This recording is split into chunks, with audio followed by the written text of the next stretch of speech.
Art of living, जीवन जीने की कला को देश भर में, विश्व भर में सिखाने वाले आर्ट ऑफ लिविंग फाउंडेशन के संस्थापक पूज्य श्री श्री रविशंकर जी को मैं सादर आमंत्रित करता हूं, वह पधारें और हम सबको आशीष देने की कृपा करें। ओम नमः प्रणवार्थाय शुद्ध ज्ञानेकमूर्तये निर्मलाय प्रशांताय दक्षिणामूर्तये।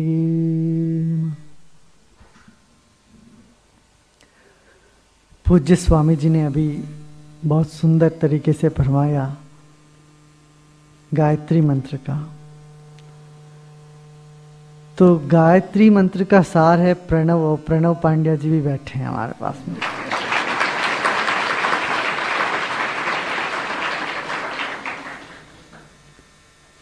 इस मंत्र के दृष्टा ऋषि विश्वामित्र आप सबको विश्व के मित्र बना रहे हैं।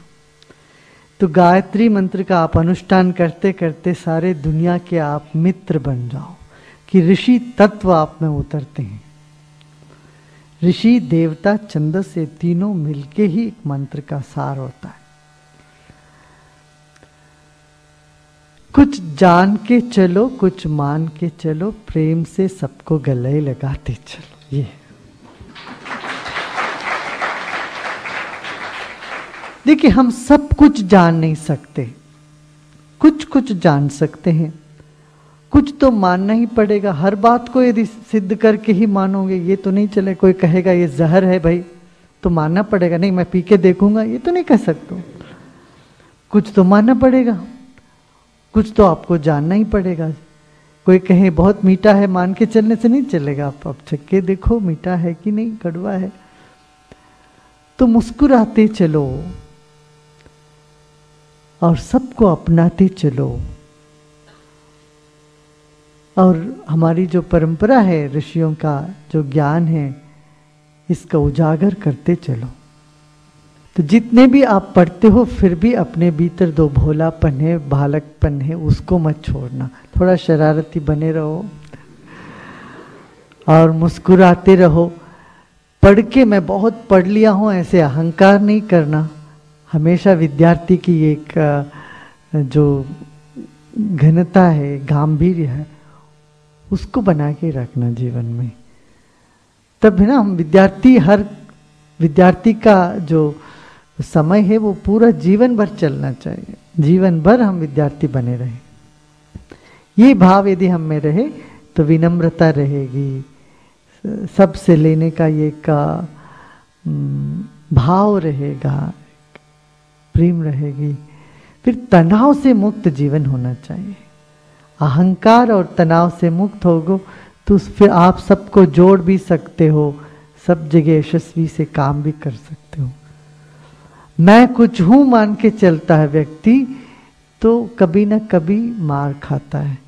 तो मैं कुछ हूं से मैं कुछ भी नहीं हूं में पहुंचना है, ये सारी साधना की सार है। फिर मैं कुछ भी नहीं हूं से मैं ही सब कुछ हूं, ये वेदांत का पराकाष्ठा है, उस पर पहुंच जाता है आदमी। आध्यात्मिकता अपने लिए उपयोगी है, नैतिकता हमारे आसपास के सबके लिए उपयोगी है। दोनों साथ साथ चलते हैं। जैसे कोई टेलीविजन देखते हो, पहले सुनते हो या पहले देखते हो? हम ये कहेंगे पहले मैं देख लेता हूं फिर सुनूंगा, तब तक तो चला जाएगा। जो देख रहे हो, जो सुनते हो, उससे तालमेल नहीं रहेगी। इसीलिए दोनों एक के बाद दूसरे नहीं चलते हैं। इसलिए यम, नियम, आसन, प्राणायाम, प्रत्याहार, धारणा, ध्यान, समाधि, ये सब एक योग के 8 अंग है। एक ही योग के 8 अंग है। अंग माने साथ साथ चलते हैं। ऐसा नहीं पहले आपका हाथ चलता फिर पांव चलता, ऐसा नहीं, पूरा शरीर साथ चलता है ना। टांग चले जाए पहले फिर कान पीछे आ जाए, ऐसा नहीं। अंग माने एक ही तत्व का सब विभिन्न अंग है, तो अंग तो अंगी के साथ ही चलते हैं। पाश्चात्य तरीके में वहां की जो रिवाज था, तरीका ये रहा कि पहले मानो फिर उसके बाद में उसको जानो, सिद्ध करो। मान्यता पहले, बाद में उसका अनुभव। मगर हिंदुस्तान में ऐसा नहीं। हिंदुस्तान में सबसे पहला अनुभव, फिर अनुभव से मान्यता पैदा होता। विज्ञान का भी यही तरीका है, पहले अनुभव करो, वो अनुभव में आए तब विज्ञान मानता है। तो जो मापदंड था विज्ञान और अध्यात्म का पूर्व पाश्चिमात्य देश में अलग अलग, और यहाँ पर पूर्व में दोनों एक ही रहा। इसीलिए सबसे पहले ध्यान में प्रविष्ट किया करते थे, अनुभूति में जो आए फिर उसको मानते थे। भगवान श्री कृष्ण ने भी गीता में कहा कि तुम विमर्शा करके मानो, जो कुछ मुझे कहना था मैंने कह दिया, अब तुम अपने दिमाग से उसको विमर्श करो अपना, फिर उसको तुम मानो। ये बताया अनुभूति से मानना जो है ये विज्ञान है।